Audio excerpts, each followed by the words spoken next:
할렐루야. 오늘은 5월 22일 금요일입니다. 오늘 말씀은 사도행전 8장의 말씀인데요. 1절부터 8절까지 말씀만 먼저 목사님 읽도록 하겠습니다. 1절부터 8절까지 말씀 읽겠습니다.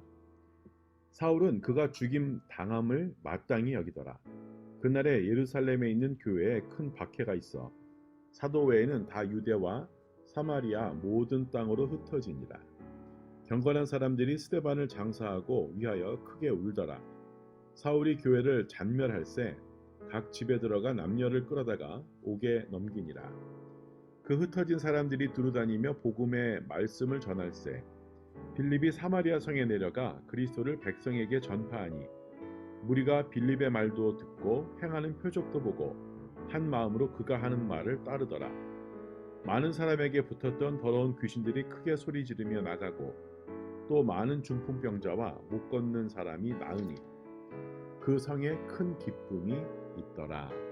아멘. 스데반이 죽음으로 교회에 큰 핍박이 있었죠. 그래서 많은 그리스도인들이 유대와 사마리아와 모든 땅으로 흩어졌습니다. 사도행전 1장 8절의 말씀 기억나시죠? 스데반의 죽음을 슬퍼하는 경건한 사람들이 그를 장사했습니다. 하지만 흩어진 예루살렘 교회의 성도들은 핍박 가운데 성령의 충만을 받아 두려움 없이 담대하게 예수 그리스도를 전했습니다. 우리는 이야기를 보면서 이렇게 생각할 수 있을 겁니다. 아니 왜 예수 잘 믿고 그러는데 핍박을 받고 사람이 잡혀서 죽지? 그런 생각할지도 모르겠습니다. 그런데 하나님께서는 그러한 것도 사용하신다는 거죠. 핍박이 있었기에 전 세계로 복음이 전파될 수가 있었습니다. 이 코로나도 마찬가지입니다, 여러분. 왜 어떤 사람들은 왜 하나님이 코로나 같은 걸 이 땅에 허락하셨을까? 왜 믿는 사람들을 힘들게 하고 교회에서 예배를 못 드리게 만들었을까? 우리가 그런 의문을 가질 수 있습니다. 그런데 이것 또한 하나님의 큰 계획하심이 있다라는 거죠. 세상의 변함은 하나님의 계획대로 흘러가고 있는 것입니다. 그 가운데 우리가 하나님의 뜻을 찾아야 하고 하나님의 뜻을 찾는다면 또 하나님께 감사하고 또 찾지 못하더라도 하나님의 그 계획하심을 믿고 우리가 이 상황을 잘 꿋꿋이 견뎌내야 할 것입니다.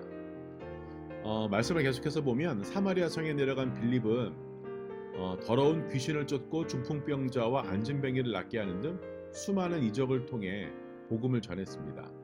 이러한 빌립의 전도 활동으로 인해서 사마리아 온 성에 복음이 전해지고 기쁨이 넘쳤다라고 말씀하고 있죠.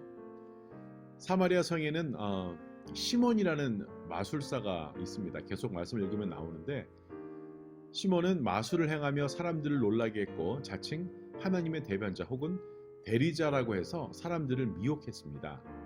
그런데 많은 사람들이 빌립의 전도로 믿게 되자 시몬도 믿게 되고 세례를 받은 후에 진심으로 빌립을 따라다니며 그 나타나는 표적과 능력에 놀랐습니다. 그러한 장면이 오늘 말씀에 나오죠.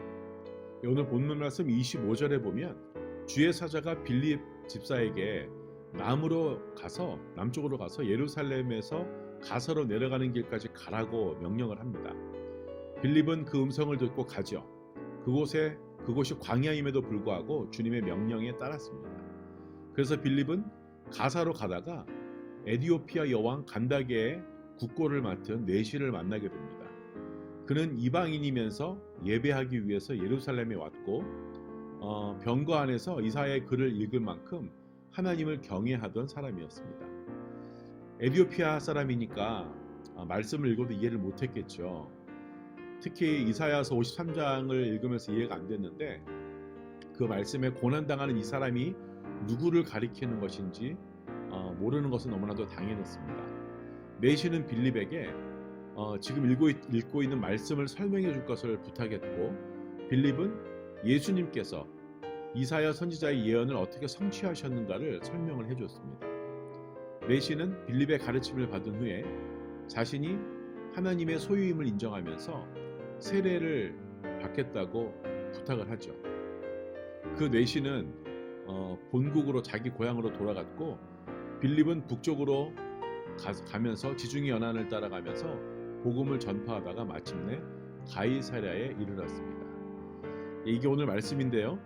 주님께서 주신 오늘 영혼 구원에 있어서 좀 모범적으로 삶을 살고 사역을 했던 빌리 집사님의 삶을 우리도 본받기를 소원합니다. 하나님의 음성이 들릴 때 그 길을 따르는 우리가 되어지길 원합니다. 그런데 하나님의 음성을 어떻게 듣느냐? 바로 성령 충만해야 된다는 겁니다. 우리가 말씀을 매일 읽고 기도하고 그럴 때 성령 충만할 수 있다라는 거죠. 여러분 기억하십시오. 말씀과 기도로 성령 충만해서 주님의 제자의 삶 살아내는 우리 모두가 되어지길 축복합니다. 기도하겠습니다. 하나님 감사합니다. 오늘 말씀을 통해 예루살렘에 모였던 그 예수님의 제자들이 박해를 받아서 온 세상으로 흩어지는 모습을 보게 됩니다. 그 박해가 우리의 눈으로 볼 때는 안 좋은 것 같지만 그 박해로 인해 복음이 전파되어지고 그 복음이 에티오피아까지 전해지게 되고 또 그 복음이 전 세계로까지 흩어지는 모습을 볼 수 있습니다. 하나님, 우리가 주님의 말씀에 순종하기를 원합니다. 그 말씀을 잘 듣기 위해서는 우리가 성령 충만해야 되는 줄로 믿습니다. 말씀과 기도로 성령 충만해서 주님의 제자 되는 삶 살아내는 우리 모든 KYM 되어줄 수 있도록 축복하여 주시옵소서. 감사하며 살아계신 예수님 이름으로 기도합니다. 아멘.